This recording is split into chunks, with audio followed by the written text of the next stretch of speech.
ಏಯ್ ಏನಯ್ಯ ಪ್ರೋಗ್ರಾಮ್ ನಡೀತಿದೆ ಒಂದು ಪರಿಜ್ಞಾನ ಬೇಡ, ಬಂದು ಪಕ್ಕದಲ್ಲಿ ನಿಂತ್ಬಿಟ್ಟಿದೆಯಲ್ಲ. ಏನ್ ಅನ್ಕೊಂಡಿದ್ದೀನಿ ನಿನ್ನ ನೀನು? ಬಸ್ಯಾ ಇದು ನಿನ್ ಕೈಯಲ್ಲ ಬಸ್ಯಾ, ಮತ್ತೆ ಕಾಲು ತೆಗೆದು ಮಕ್ಕೊಡ್ಬಿಡ್ತೀನಿ. ಕಾಲು ಕೆಳಗಿದೆ, ಕೈಯಲ್ಲ ಕಾಲು ಅನ್ಕೊಂತಂದ್ರೆ ನಾನೇನು ಇದನ್ನ ಇಟ್ಕೊಂಡು ನಡಿಬೇಕಾ, ಇದ್ರಲ್ಲಿ ಊಟ ಮಾಡ್ಬೇಕಾ? ಬಸ್ಯಾ ನಾನು ಹೇಳೋದನ್ನ ಅರ್ಥ ಮಾಡ್ಕೋ. ಏನು? ನನ್ನ ಮಾನ ಮರ್ಯಾದೆ ಕಳಿಬೇಡ ಬಸ್ಯಾ ಈ ಲೈವ್ ಅಲ್ಲಿ. ಅಯ್ಯ ಇಲ್ಲ ಕಣಿಯ, ನೀನು ಭಾರಿ ದಾನ ಸೂರ್ ಕರಣ, ನೀನು ಅವನು ಇವನು ಅನ್ಕೊಂಡು ನಿನ್ಗೆ ಬಿಲ್ಡಪ್ ಕೊಡ್ತಾರೆ. ನನ್ನ ಮಾನ ಮರ್ಯಾದೆ ತೆಗೆದ್ಬಿಟ್ಟಿಯಲ್ಲ. 50 ಜನರನ್ನ ಜೈಕಾರಕ್ಕೆ ಕರ್ಸು ಅಂತಂದ್ರೆ ಒಬ್ರು ಗತಿ ಇಲ್ದರ ತರ ಮಾಡ್ಬಿಟ್ಟಿಯಲ್ಲ. ಬಸ್ಯಾ ಒಂದ್ಸಲ ಹಂಗಾಯ್ತು ಅಂತ ನನ್ನ ತಪ್ಪು ತಿಳ್ಕೊಬೇಡ. ನಾನು ನಿಯತ್ತಿನ ಮನುಷ್ಯ, ಕರೆಕ್ಟ್ ಆಗೇ ನಡ್ಕೋತೀನಿ. ಹೌದಾ? ಹೌದು ಬಸ್ಯಾ. ಆಯ್ತಾಯ್ತು, ನೋಡ್ಬಿಟ್ಟಿದ್ದೀನಿ ನಿಯತ್ನ. ಹಾಳಾಗಿ ಹೋಗ್ಲಿ. ನನ್ನ ಬೆಂಬಲ 30 ಜನ ಬರ್ತಾರೆ ಅಂತಿದ್ನಲ್ಲ, ಅವ್ರಿಗೆ ಕಾಪಿ ಟೀ ವ್ಯವಸ್ಥೆ ಮಾಡು ಅಂತ ಅಂತಿದ್ನಲ್ಲ, ಏನ್ ಮಾಡಿದೆ?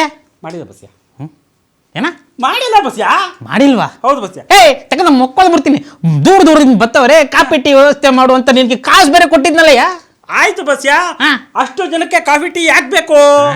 ನೀನು ನಟ ಸಾರ್ವಭೌಮಂತರ ಸೂಪರ್ ಆಕ್ಟ್ ಮಾಡ್ತಿದ್ರೆ ಅದು ನೋಡ್ಕೊಂಡು ಅದನ್ನೇ ಕಣ್ ತುಂಬ್ಕೊಂಡು ಹೋಗ್ತಾರೆ. ಬಿಡು ಬಸ್ಯಾ, ಅವ್ರಿಗೆಲ್ಲ ಕಾಫಿ ಯಾಕೆ, ಟೀ ಯಾಕೆ, ಇದೆಲ್ಲ ಯಾಕೆ? ಅಂದ್ರೆ ನಾನು ಕೊಟ್ಟ ದುಡ್ಡಲ್ಲಿ ನೀನು ಗುಳು ಮಾಡ್ಬಿಟ್ಟು ಪಾಪ ನಾನು ನೋಡಕ್ ಬಂದವ್ರಿಗೆ ಹಂಗೆ ಬಾಯ್ ಮಾಡಿ ಕಳಿಸ್ಬಿಟ್ಯಾ?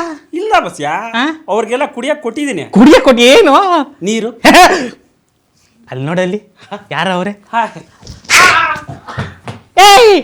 ಇವನ್ ಯಾರೋ ಇವನಲ್ಲೇ ಅನ್ಯಾಯವಾಗಿ ನನ್ನ ಇಮೇಜ್ನ ಡ್ಯಾಮೇಜ್ ಮಾಡಕ್ಕೆ ಅಂತ ಬಂದು ತಗ್ಲಾಕ್ ಹೋಗ್ಬಿಟ್ಟವಲ್ಲ. ಒಂದು ಕೆಲಸನೂ ನೆಟ್ಟಾಗಿ ಮಾಡಲ್ವಲ್ಲಪ್ಪ. ಅಯ್ಯೋ ಹೇಳಿ ನಿಮ್ಮ ಜೀವನದಲ್ಲಿ ಇಂಥವ್ರು ಯಾರಿದ್ದಾರೆ? ಈ ತರ ನೀವು ಹೇಳೋ ಕೆಲಸನೆಲ್ಲ ಉಲ್ಟಾ ಮಾಡಿ ನಿಮ್ಮ ಇಮೇಜ್ನೇ ಡ್ಯಾಮೇಜ್ ಮಾಡುವಂತ ಪರ್ಸನ್ ಯಾರಿದ್ದಾರೆ ಅಂತ ಈ ಪ್ರೋಗ್ರಾಮ್ ಅಲ್ಲಿ ಹೇಳಿ. ನಾ ಪ್ರೋಗ್ರಾಮ್ ಹೆಸರು ಗೊತ್ತಲ್ಲ, ಸೈಕಲ್ ಬಸ್ಸಿ, ಅದೇ ನನ್ನ ಹೆಸರು ಕೂಡ.